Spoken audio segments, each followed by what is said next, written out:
Pernah nggak sih kalian berpikir, bagaimana kita bisa tahu lokasi suatu tempat tanpa harus datang langsung ke sana? Atau bagaimana sebuah wilayah bisa digambarkan hanya dalam selembar kertas? Nah, disinilah peran penting peta. Halo teman-teman, pada video kali ini kita akan membahas pengetahuan dasar pemetaan. Materi ini penting banget, baik untuk kalian yang masih SMA maupun mahasiswa geografi. Karena peta adalah alat utama dalam memahami ruang di permukaan bumi.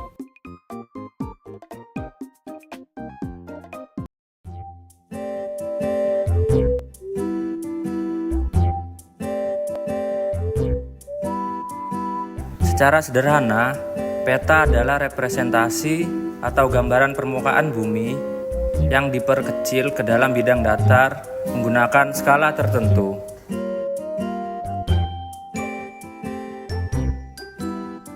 Namun, dalam kajian geografi, peta bukan hanya gambar, melainkan alat komunikasi spasial. Artinya, peta menyampaikan informasi tentang lokasi, jarak, arah, hingga pola persebaran suatu fenomena. Jadi, peta itu bukan sekedar gambar, tapi juga media analisis.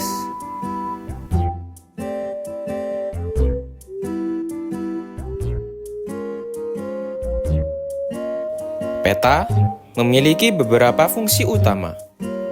Pertama, sebagai alat menunjukkan lokasi suatu tempat. Kedua, membantu memahami distribusi atau persebaran fenomena seperti penduduk, curah hujan, atau penggunaan lahan.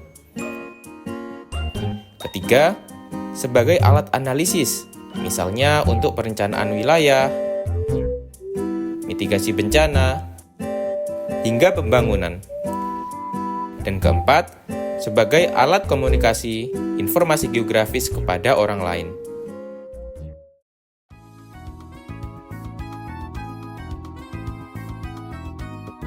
Agar peta bisa dibaca dengan benar, ada beberapa komponen penting yang harus ada. Pertama, judul peta. Judul menunjukkan isi atau tema pada peta. Kedua, skala. Skala menunjukkan perbandingan jarak di peta dengan jarak sebenarnya di lapangan. Ketiga, legenda. Legenda menjelaskan simbol-simbol yang digunakan dalam peta. Keempat, simbol. Simbol digunakan untuk mewakili objek di permukaan bumi seperti jalan, sungai, ataupun kota.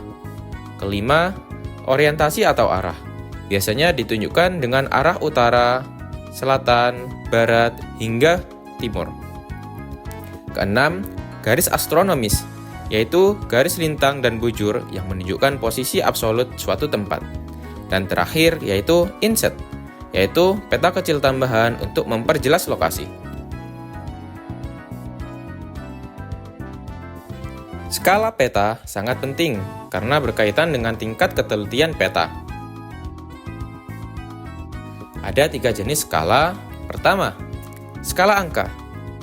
Misalnya 1:100.000. Kedua, skala garis yang ditampilkan dalam bentuk garis ukur. Ketiga, skala verbal. Misalnya terdapat kata atau kalimat seperti 1 cm mewakili 1 km. Semakin besar skalanya, maka semakin detail peta tersebut. Sebaliknya, semakin kecil skalanya, maka cakupan wilayahnya lebih luas, tapi detailnya berkurang.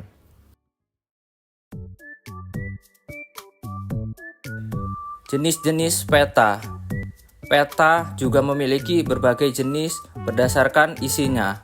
Peta dibagi menjadi 2. Pertama, peta umum yang menggambarkan kenampakan umum seperti gunung, sungai, dan jalan.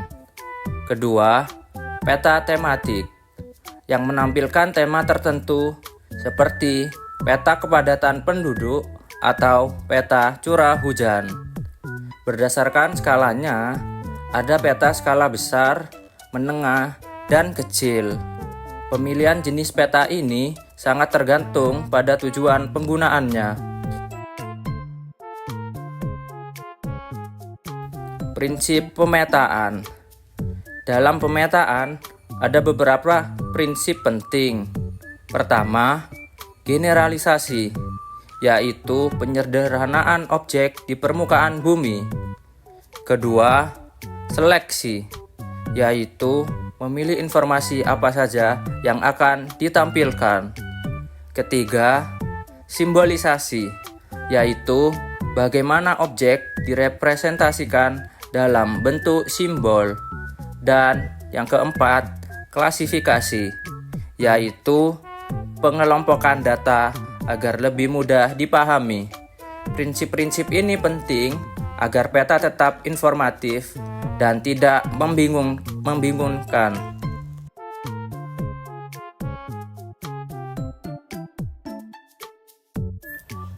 Sekarang, kita coba tarik sedikit ke kehidupan sehari-hari. Tanpa kita sadari, sebenarnya kita sangat bergantung pada peta. Ketika kita membuka aplikasi navigasi di handphone untuk mencari jalan tercepat, itu sebenarnya adalah bentuk pemanfaatan peta digital. Bahkan, saat kita memesan ojek online, sistem di dalamnya juga bekerja berdasarkan prinsip pemetaan. Tidak hanya itu, dalam skala yang lebih besar, peta juga digunakan dalam berbagai bidang penting. Misalnya, dalam bidang kebencanaan, peta digunakan untuk mengidentifikasi wilayah rawan gempa, banjir, atau tanah longsor. Dengan adanya peta, pemerintah dan masyarakat bisa melakukan mitigasi atau upaya pencegahan sebelum bencana terjadi. Di bidang perencanaan wilayah, peta menjadi dasar dalam menentukan tata ruang, wilayah mana yang cocok untuk permukiman, industri, pertanian, hingga kawasan konservasi, semuanya dianalisis menggunakan peta. Jadi, keputusan-keputusan besar yang mempengaruhi banyak orang pun sangat bergantung pada data spasial yang disajikan dalam peta. Selain itu, dalam dunia pendidikan dan penelitian, peta juga berfungsi sebagai alat untuk memahami pola-pola geografi. Misalnya, kenapa suatu daerah memiliki curah hujan tinggi, atau bagaimana persebaran penduduk di suatu wilayah. Semua itu bisa dianalisis melalui peta dengan pendekatan yang lebih ilmiah. Menariknya lagi, perkembangan teknologi saat ini membuat pemetaan menjadi semakin canggih. Kita tidak lagi hanya menggunakan peta kertas, tetapi juga peta digital yang interaktif. Bahkan, dengan bantuan teknologi seperti Sistem Informasi Geografis atau GIS, kita bisa mengolah, menganalisis, dan memvisualisasikan data spasial dengan lebih detail dan akurat. Jadi, ketika kalian belajar tentang peta, sebenarnya kalian sedang mempelajari cara memahami ruang, mengenali pola, dan mengambil keputusan berdasarkan informasi geografis. Ini adalah kemampuan yang sangat berguna, tidak hanya di dunia akademik, tetapi juga dalam kehidupan sehari-hari maupun dunia kerja nanti.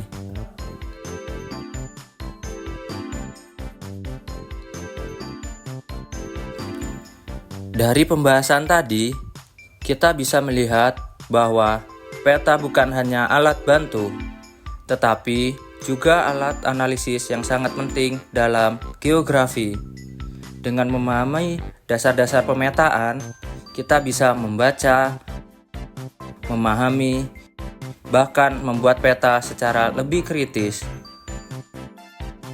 Semoga materi ini membantu kalian dalam memahami dunia geografi secara lebih luas. Terima kasih sudah menonton dan sampai jumpa di materi selanjutnya.